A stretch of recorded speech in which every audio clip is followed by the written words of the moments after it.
Well, as you would expect, plenty of endurance events here. And the men's 3,000 steeplechase is the next one. We've got 11 men who go in this, plus the addition of 2 pacemakers. So a common theme now, 2 pacemakers. And again, quality pacemakers. One of the pacemakers, Moses Kibet, he was the winner of the Paris Half Marathon just 2 weeks ago. So that's the caliber of athlete that we need to lead this field through. So I'm sure we'll be able to tell you some of the accolades and some of the awards that these athletes have achieved as we go through the field. Figure there with number 9 on his hip, El Bakkali. He was victorious in Tokyo. He was second last week in the Diamond League final in Zurich. I know he was disappointed with that one, but he won the big one, didn't he? I can see Bet there, Chipchumba, Kibet. And it will be Moses Kibet, and it will be Langat. They're wearing number 13 and 14 on the shorts. These will be the 2 pacemakers. And again, we'll let you know what the pace is supposed to be. Whether they'll go with it or not is another thing, but we're looking at 1,000 meters in 2:45, which is 66 seconds per lap. And we're hoping that the pacers can take them to 2,000 meters in 5:30 for a finish time target of 8:15. So I guess, Tim, once again, we'll just have to see what the appetite looks like, but the pacemakers certainly have managed to get to the front. And once again, the field is strung out very, very early stages over this first 200 meters, which we always think indicates that they've started off well. Yeah, I think they have gone off at a pretty healthy tempo. El Bakkali, the Moroccan Olympic champion, slots into 5th place. A meeting record, by the way, by Abraham Kibiwot last year, 8:17.6. Now, at altitude, that is very, very strong indeed. That could be a tough target for these fellas, even though they have a target of 8:15. I wonder if they are up for it. El Bakkali, well, he's a very worthy Olympic champion, taking that gold in Tokyo and denying the Kenyans the gold, that the title that they so desperately want. Although I have to say that an Ethiopian took the silver, Lamesha Girma, before a Kenyan appeared on the rostrum, Benjamin Keegan taking the bronze. But it's been a long old season, Jenny, for many of these athletes, and here we are in mid-September, and quite a few athletes hang on by their fingernails to reasonable form. I should be interested to see how El Bakkali goes here. He fell very heavily at the Paris Diamond League meeting a couple of weeks ago, ran into a barrier and hurt himself, but he looks okay there, although he's now drifted back to about 8th place. Yeah, I think the men's steeplechase has definitely been one of the highlights for me of this Continental Tour Gold Series.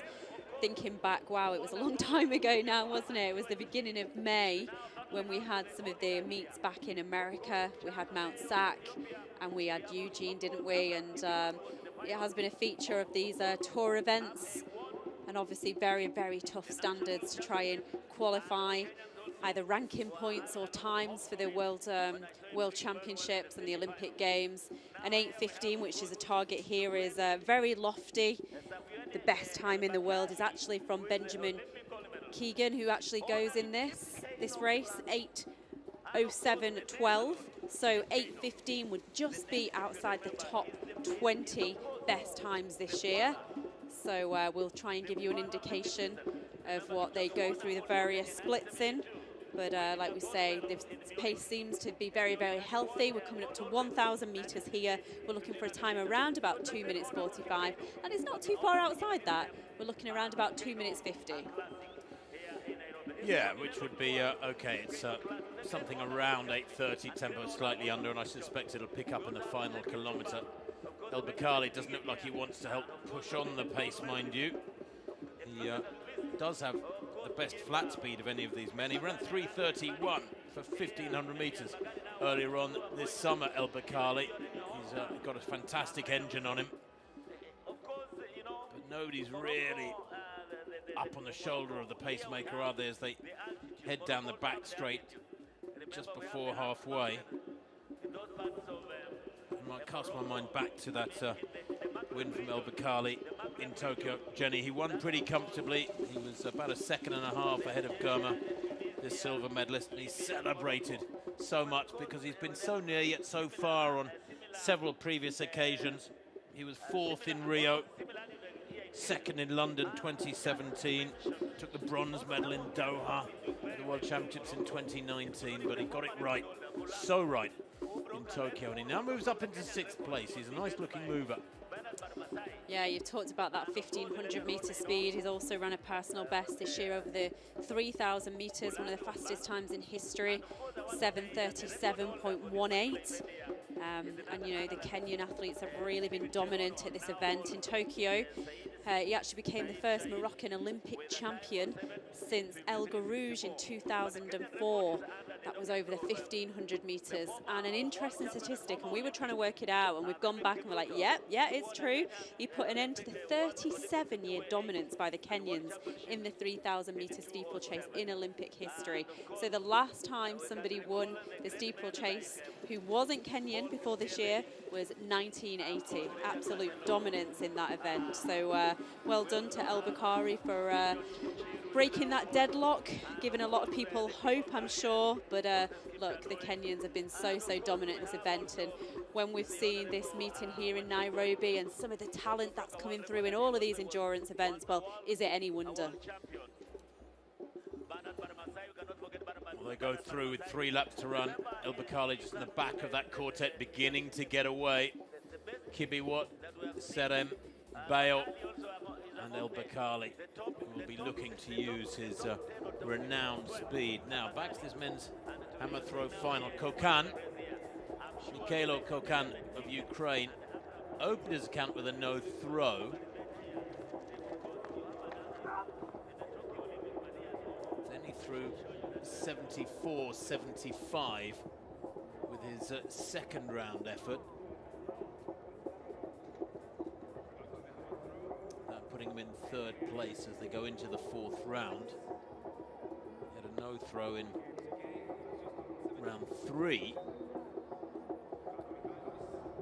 The lead at the moment by Fidex, 78-33, that opener. Well, just one valid throw for Kokan. He will find that a little bit frustrating.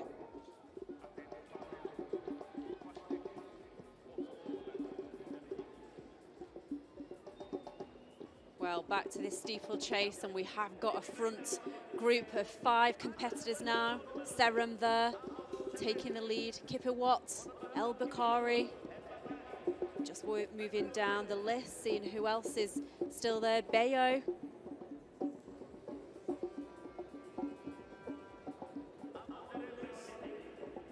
Yeah, Serem, quite a small character, isn't he? World Under-20 champion in this stadium, very much a name to watch. He's run 8:20.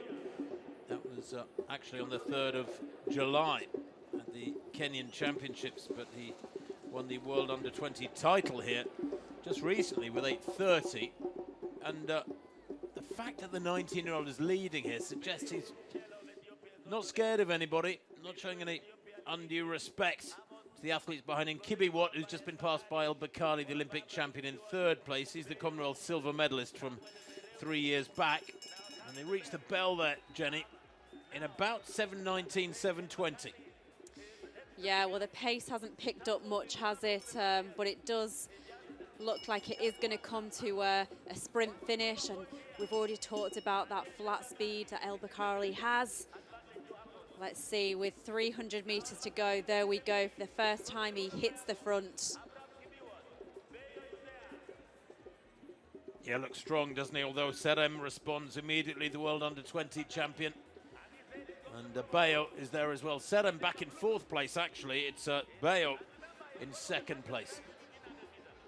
Well, just coming to that last water jump, and all of them really cleared it, no problem whatsoever. And it is El Bakkali who's gritted his teeth. 100 meters to go for his last event of the season. Bayo comes wide and he's working hard. And it is El Bakkali just pulling away by a vital couple of meters. He wins it in the end by 5 meters, 8:21.20.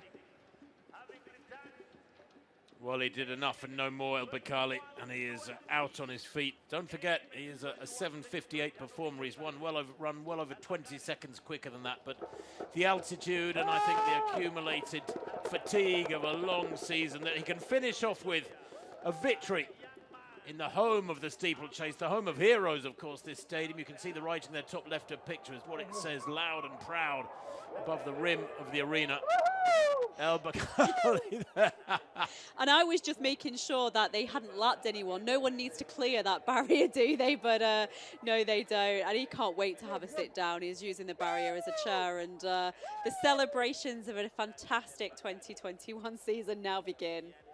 Well, he has huge admiration for Kenyan athletes, and his motto is everything is possible with will, passion, and righteousness.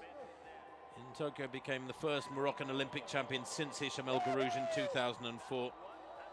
And as you mentioned quite rightly there, Jenny, to go to the home of the steeplechase, so to speak, and take victory is particularly sweet for the Moroccan. Great run from Soufiane El Bakkali, and what a great season he's had. Oh, he has, and I loved that photo opportunity that he just made sure happened there. And like you said, he has great respect for a lot of the Kenyan athletes, and how can you not? So absolutely fantastic for him to be there, the home of the heroes, the home of the steeplechase, and really nice moment there where they all celebrated together at the end. Apologies for us, by the way, in several of these races, not giving you intermediate splits. We're not getting them. Otherwise, I would love to have given you the way that this race and the 5,000 metres prior to it have wound up in the latter stages. I do know that last 4 laps in the men's 5,000 was about 4:10. El Bakkali, good technician, clears the barriers well at speed. And Kibiwott trying desperately to go with him, the third placer in Zurich last week, where El Bakkali had to settle for second place. But no mistaking here, getting that victory from Kibiwott. And Bayo taking third spot. With Serem, the youngster, on this occasion, unable to make the rostrum. But still a very, very brave run from Serem, who led for much of the latter stages of that one.